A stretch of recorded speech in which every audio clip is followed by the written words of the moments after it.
तेजस्वी हिलना शुरू हो जाता है। सिर्फ 15 मिनट चले तो एक ब्रिज, अगर अख्तरुल ईमान 6 महीने में 100 किलोमीटर चलेगा तो सीमांचल कहां जाएगा? तो जावेद के चलने में और हमारे चलने में फर्क यह है कि जब हम चलते हुकूमतें हिलती हैं, डरती हैं, और जब जावेद चलता है तो किसी को पता ही नहीं होता कि चल रहा है या है हो रहा है।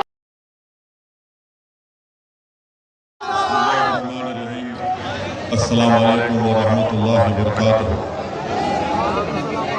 मुअज़्ज़िज़ हाज़िरीन किराम, बुजुर्गान क़ौम और मिल्लत, मेरी इज़्ज़तदार माँ और बहनों और गयूर नौजवान साथियों, शहनशीन बदस्री फरमा बिहार प्रदेश के मजलिस इत्तेहादुल मुस्लिमीन के सदर वो रुकन असम्बली बरादरम मोहतरम अख्तरुल ईमान साहब, हैबर बाबा साहब ज़िला सदर किशनगंज, मेरे भाई तसीरुद्दीन साहब, मुखिया शाहिद साहब, वाजी साहब, डॉक्टर फरीद साहब, तौसीफ साहब, मासूम साहब, जुमन साहब, इमरान साहब, राशिद साहब, मोहम्मद सोनू साहब, साजिद साहब और शाकिर साहब और तमाम मेरे मजलिस रफ़ा, मैं आप तमाम का बेहद शुक्रगुजार हूँ कि आप अपना कीमती वक्त निकाल कर आज के किशनगंज के पार्लिमानी हल्के के इंतखाबी जलसे में आपने शिरकत की।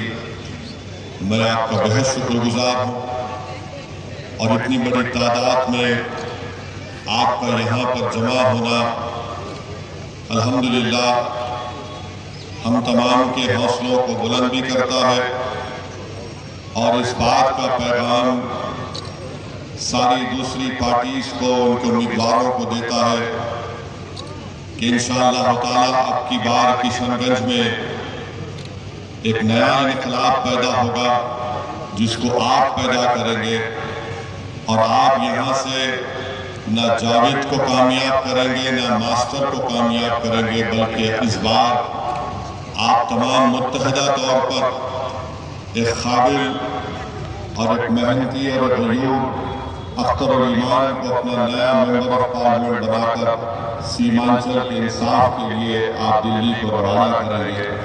मुझे यकीन है इन नौजवानों के चेहरों को मैं देख रहा था यहाँ पर बैठकर और उनके चेहरों को देखने के बाद मुझे एक इत्मीनान भी हुआ कि उन चेहरों की पेशानियों पर कोई बल नहीं था।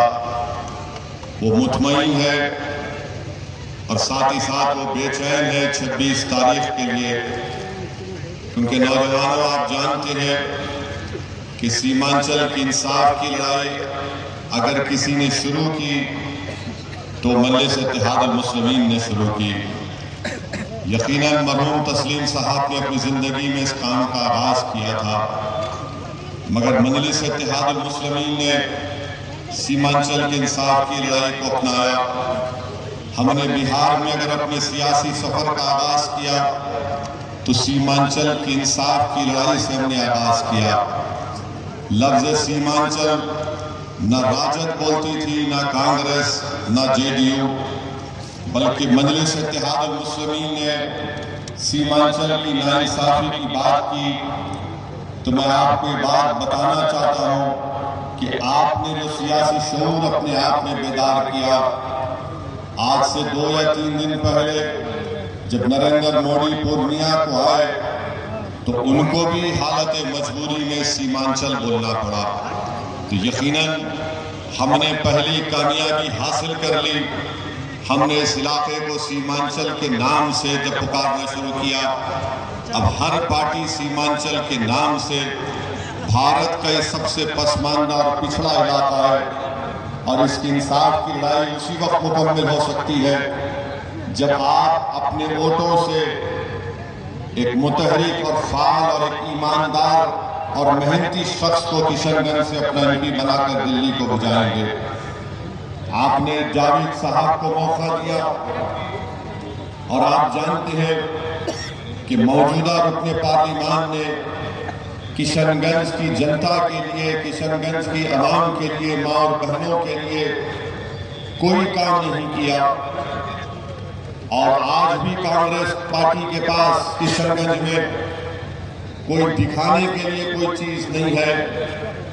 और वही ये कह रहे हैं कि नहीं नहीं हमको वोट दे दो, हम सेकुलर पार्टी है, हम फुला काम कर देंगे, MIM पार्टी को मत दो वरना बीजेपी आ जाएगी। मैं आपसे अर्ज करना चाह रहा हूं कि जावेद साहब नाकारा MP साबित हुए हैं।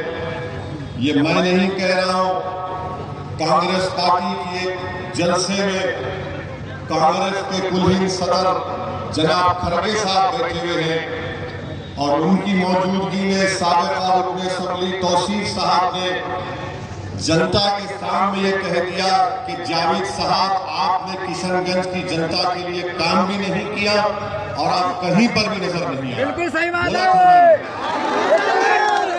हम झूठ तो नहीं बोल रहे। सही बात है। जब उन्हीं के पार्टी के जिम्मेदार शायद ये कह रहे हैं, लीडर ये कह रहे हैं कि जावेद तुमने काम नहीं किया और तुम गायब थे, तुम नजर नहीं आए, तो एक मानो में कांग्रेस पार्टी ने इस बात की तस्दीक कर दी कि जावेद ने काम नहीं किया, किशनगंज की जनता से उनकी कोई मुलाकातें नहीं हुई। और फिर मैं आपको एक और चीज याद दिलाना चाहूंगा, जब कोविड में लोग परेशान थे, आपने जावेद को देखा या अख्तर उल ईमान को देखा? ईमान को देखा। जब कोविड में लोग परेशान थे, बीमार थे, सीमांचल की आवाम अगर हैदराबाद में फंसी हुई थी, मुंबई में फंसी हुई थी, तो उनको वापस लाने का इंतजाम या उनकी कोशिश करने का इंतजाम अगर कोई कर रहा था तो जावेद नहीं कर रहे थे, अख्तर उल ईमान की क़ियादत में मजलिस कर रहे थे।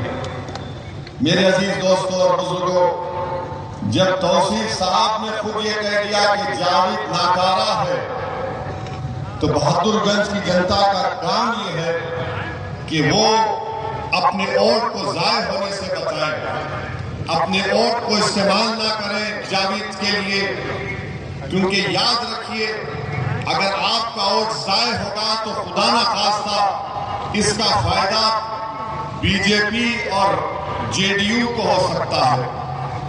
मुत्तहिदा अपने वोट का इस्तेमाल करिए, तभी जाकर हम किशनगंज से एक हरकियाती शख्स अख्तर उल ईमान को हम कामयाब कर सकेंगे। आप एक एक वोट को अपने अख्तर उल ईमान साहब की कामयाबी के लिए इस्तेमाल करिए। और जावेद साहब ने कहीं पर ये कहा, मैंने एक जलसे में कहा भी सुबह में कि जावेद साहब ने अपने एक इंटरव्यू में या भाषण में कहा कि उन्होंने 5 साल में किशनगंज की पार्लियामेंट कॉन्स्टिट्यूंसी में उन्होंने 1.5 लाख किलोमीटर पैदल चला। 1.5 लाख किलोमीटर पैदल चला है। झूठा है वो। हम तो कांग्रेस पार्टी से कहेंगे कि आइंदा जब ओलंपिक्स होगा उसमें चलने का एक गोल्ड मेडल होता है, जावेद को भिजा दो, जावेद गोल्ड मेडल जीत के ला। कोई 5 साल में 1.5 लाख किलोमीटर चलने का मतलब यह है कि रोज 100 किलोमीटर चलना पड़ेगा उसको। हाँ, घर से नहीं निकलता है। तो मालूम हुआ कि जावेद और मोदी में लंबी लंबी फेंकने का कंपटीशन चल रहा है। यानी कुछ तो ढंग की बात करिए। जनता को बेवकूफ समझते हैं क्या ये लोग कि मैंने 5 साल में 1.5 लाख किलोमीटर पैदल चला। अरे अगर आप 1.5 लाख किलोमीटर चले तो 10,000 किलोमीटर पर हैदराबाद है, हमसे मिल लेते आके। अरे बताइए आप कितना झूठ बोलते हैं। तो आपसे हमारी अपील है बहादुरगंज की जनता से कि आप अख्तर उल ईमान साहब को कामयाब करिए। याद रखिए जब कोई पार्लियामेंट जाता है तो पार्लियामेंट कोई जाकर सिर्फ उस पार्लियामेंट की बिल्डिंग को देखकर खुश होने के लिए नहीं बैठता है। वहां पर वो जब पार्लियामेंट को जनता भिजाती है किसी को अपना सांसद बनाकर, तो उम्मीद करती है कि उनकी तकलीफ का जिक्र करेगा, उनकी लड़ाई लड़ेगा। अलीगढ़ मुस्लिम यूनिवर्सिटी का मसला है। जावेद बोलते हैं कि मैंने बड़ी कोशिश की, आपके बिहार में एक MGM कॉलेज है, वो यूनिवर्सिटी में तब्दील हो गया, तो बताओ तुमने क्यों नहीं किया अलीगढ़ का काम? आप नहीं किए काम अलीगढ़ का। जिस वक्त अलीगढ़ यूनिवर्सिटी का कैंपस का यहां पर इफ्तिताह किया गया, डॉक्टर मनमोहन सिंह की सरकार थी, आपका वजीर आजम था, यूपीए का आपका था। जब केरल में अलीगढ़ का कैंपस मुकम्मल तौर पर बन गया, तो यहां पर सीमांचल में किशनगंज में क्यों नहीं बना? ये किसकी जिम्मेदारी है, किसने नहीं किया? और फिर आप जानते हैं कि रोड का मसला है, कई रोड खराब है, जावेद को उसकी फिक्र नहीं है। और फिर यहां पर बगैर रिश्वत के म्यूटेशन का काम होता है क्या? बताइए, हम झूठ तो नहीं बोल रहे हैं। बगैर रिश्वत दिए म्यूटेशन का काम नहीं होता, हर काम का एक कमीशन है। कमीशन किसके पास जाता है? कमीशन किसके पास जाता है? अब आप बताइए जावेद साहब, उसको भी नहीं रुका सके, कुछ नहीं रुका सके। और फिर साथ ही साथ आप जानते हैं कि किशनगंज का जो रेलवे स्टेशन है, पूरे सीमांचल में सबसे ज्यादा पैसा वही कमाता है। किशनगंज का जो रेलवे स्टेशन है, सबसे ज्यादा पैसे कमाता है। दूसरे स्टेशनों को देखें तो वंदे भारत की जो ट्रेन है, हवा से जलपाईगुड़ी किशनगंज में नहीं रुकी। जावेद साहब, तुम उसको नहीं रुका है। अगर 1.5 लाख किलोमीटर चले हैं, तो तुम 10 मीटर ट्रैक पर सो जाओगे, मैं नहीं जाऊंगा, वंदे भारत को निकल जाओ। जलपाईगुड़ी से जलपाईगुड़ी ट्रेन जाती रुकती है, वंदे भारत की ट्रेन। अच्छा, जावेद साहब के खरीद एक रमजान नदी है, उसका मॉडिफिकेशन करना है, घर के पास भी आप नहीं करा सके।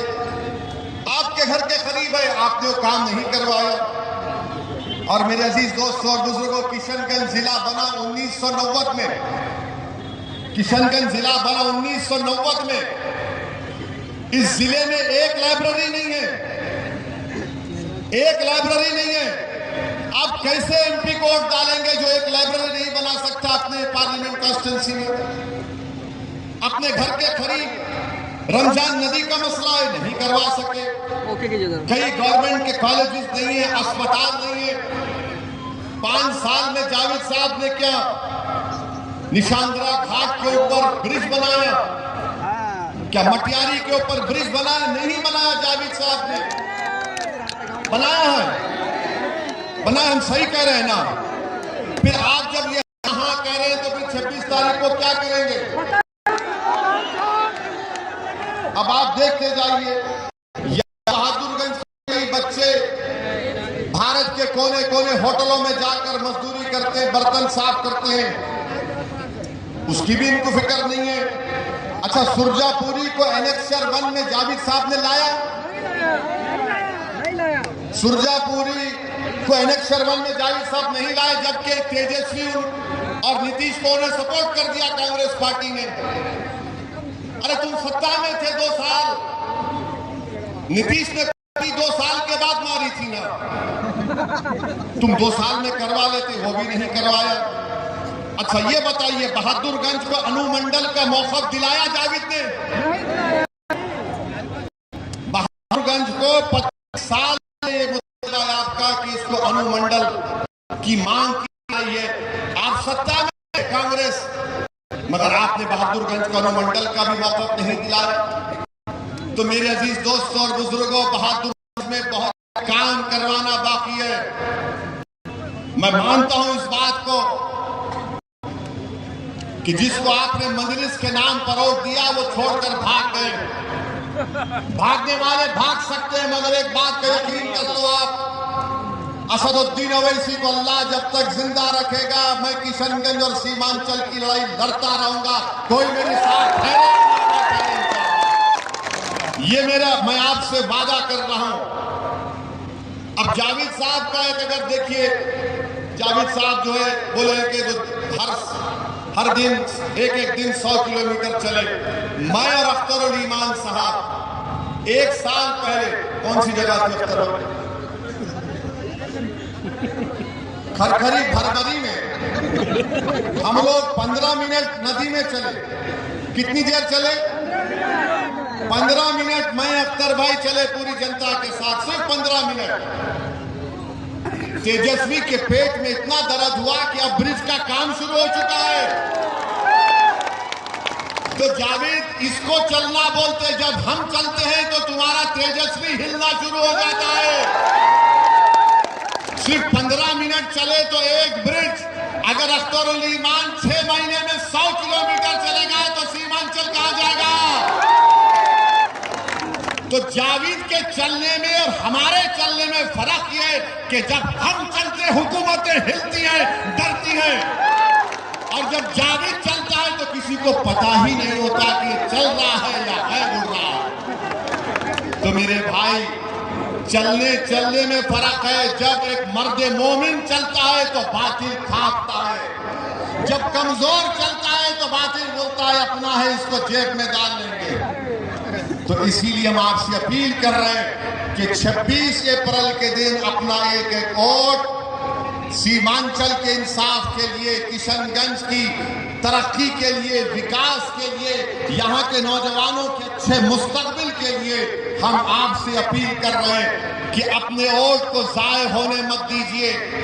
अख्तरुल ईमान को अपना नया MP मुंतखब करिए, और जब अख्तरुल ईमान दिल्ली पहुंचेगा, इंशाअल्लाह आप तमाम की दुआ और अल्लाह के फजलो करम से नबी करीम सल्लल्लाहु अलैहि वसल्लम के सदक़े और तुफैल में तो जावेद भी पार्लियामेंट में बैठता था। आपने जावेद को देखा पार्लियामेंट में बैठते हुए? कम देखा होगा। मगर जब अख्तरुल ईमान असदुद्दीन ओवैसी और इम्तियाज जलील के साथ बैठेगा तो आपको पैगाम आएगा कि भारत के 3 दूल्हे बैठे हुए हैं भारत की पार्लियामेंट में, हमारे साथ अख्तरुल ईमान बैठेगा। दुनिया देखेगी और हम ताकतवर इख्तिदार में कोई भी होगा उसको बताएंगे सीमांचल से इंसाफ करना पड़ेगा। ये है बात।